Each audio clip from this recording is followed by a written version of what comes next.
नमस्कार दोस्तों, स्वागत है आप सभी का आपके YouTube चैनल शिक्षा शास्त्री में। दोस्तों, आज हम लोग बात करेंगे सैडलर कमीशन 1917 कलकत्ता विश्वविद्यालय आयोग के बारे में। दोस्तों, इसके पहले आपको बता दें इसकी पृष्ठभूमि क्या थी इस आयोग को गठन करने की। 1882 में लॉर्ड रिपन ने भारतीय शिक्षा आयोग का गठन किया, परंतु इस आयोग ने सर्वाधिक ध्यान अपना प्राथमिक शिक्षा के क्षेत्र में दिया। फिर उच्च शिक्षा के उन्नयन हेतु लॉर्ड कर्जन ने 1902 में भारतीय विश्वविद्यालय आयोग का गठन किया, जिसके सिफारिशों के आधार पर भारतीय विश्वविद्यालय अधिनियम 1904 पारित किया गया। 1911 में व 1913 में नीति उच्च शिक्षा से संबंधित अनेक निर्णय लिए गए, परंतु एक वर्ष उपरांत ही प्रथम विश्व युद्ध 1914 में आरंभ हो गया और समस्त शैक्षिक निर्णय केवल कागज के टुकड़े मात्र रह गए। 1916 में बंगाल प्रांत के शिक्षा संचालक सर आशुतोष मुखर्जी ने सरकार को कलकत्ता की विश्वविद्यालय समस्याओं से अवगत कराया। उस समय कलकत्ता विश्वविद्यालय में छात्रों की संख्या बहुत अधिक हो गई थी।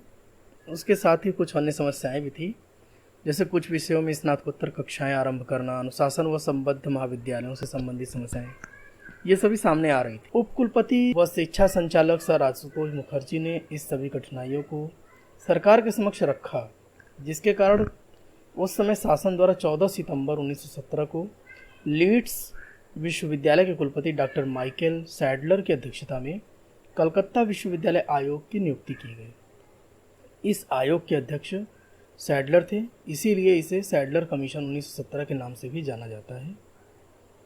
इस आयोग के अध्यक्ष के अलावा इसमें कुल 7 सदस्य थे, जिसमें 2 भारतीय थे, सर आशुतोष मुखर्जी और जियाउद्दीन अहमद। इसके अलावा doctor Gregory, Philip Hartog, professor Ramsay Muir, DPI Bengal भी थे।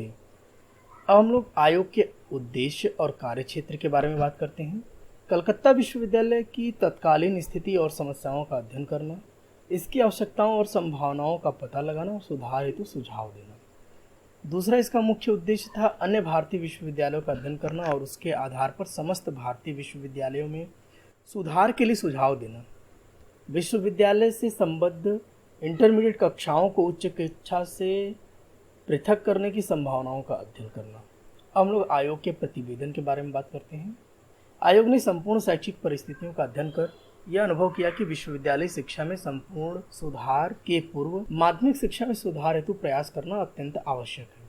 आयोग ने लगभग 1.5 वर्ष के प्रयासों के उपरांत मई 1919 में अपना प्रतिवेदन सरकार को प्रेषित किया, जो 17 भागों में विभक्त था।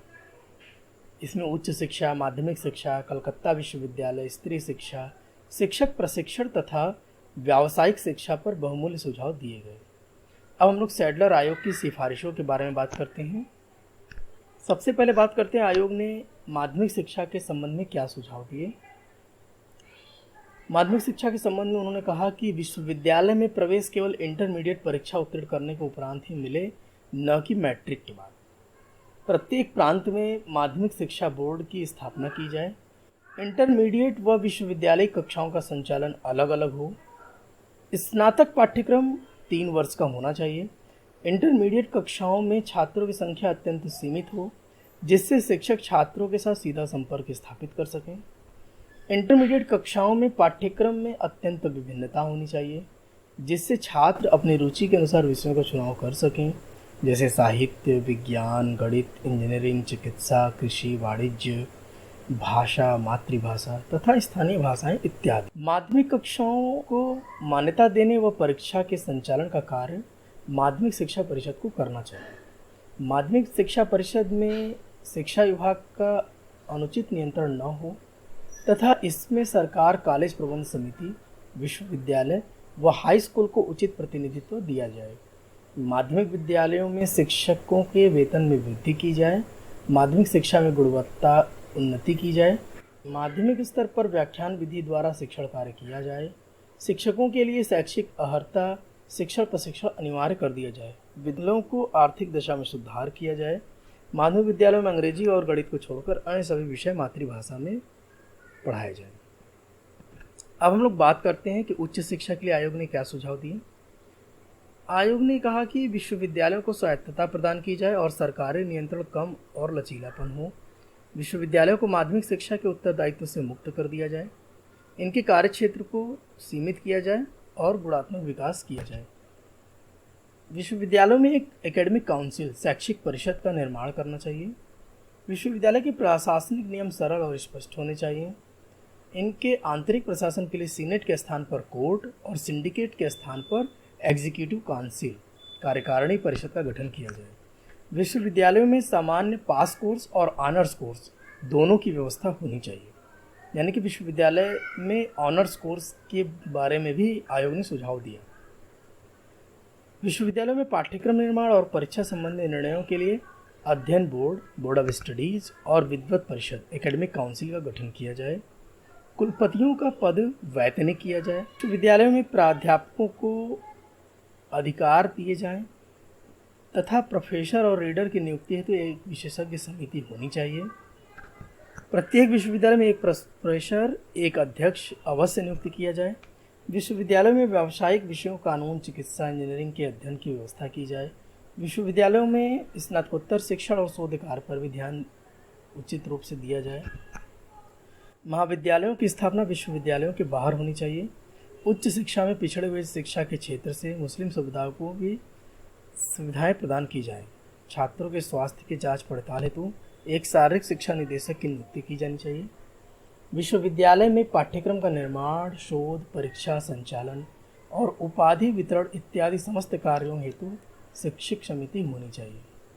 हम लोग बात करते हैं कलकत्ता विश्वविद्यालय के संबंध में आयोग ने क्या क्या सुझाव दिए, क्योंकि यही इनका मुख्य उद्देश्य था।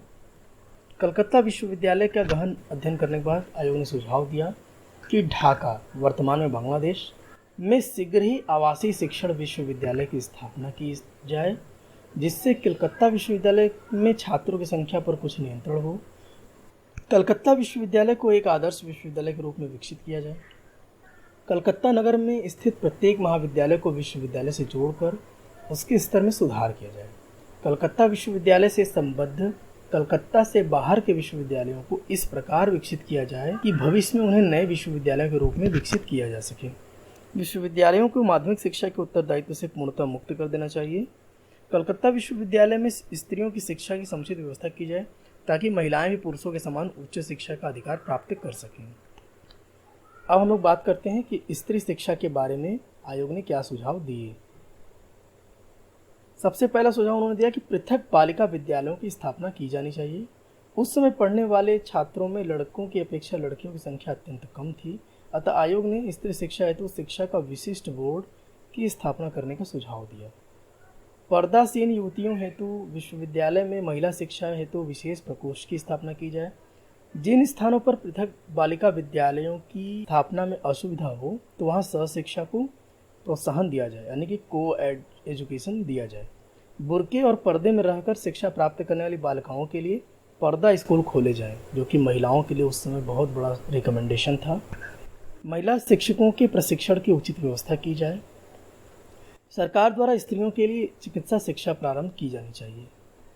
अब हम लोग बात करते हैं कि कलकत्ता विश्वविद्यालय आयोग ने शिक्षकों के प्रशिक्षण के हेतु क्या क्या सुझाव दिए।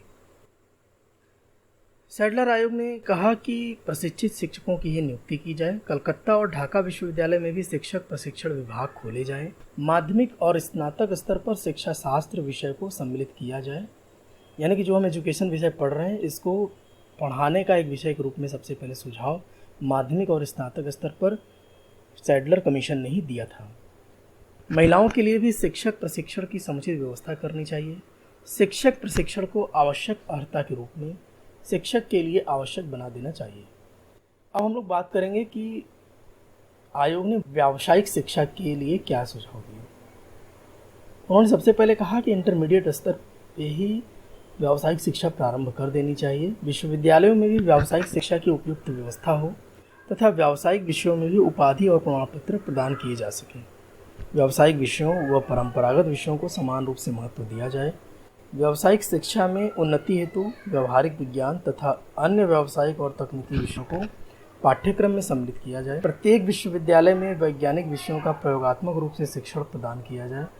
अब हम लोग सैडलर आयोग का मूल्यांकन करते हैं कि आयोग के क्या गुण थे, उनकी क्या अच्छाइयाँ। सबसे पहले तो उन्होंने प्रत्येक प्रांत में माध्यमिक शिक्षा बोर्ड के निर्माण का सुझाव दिया।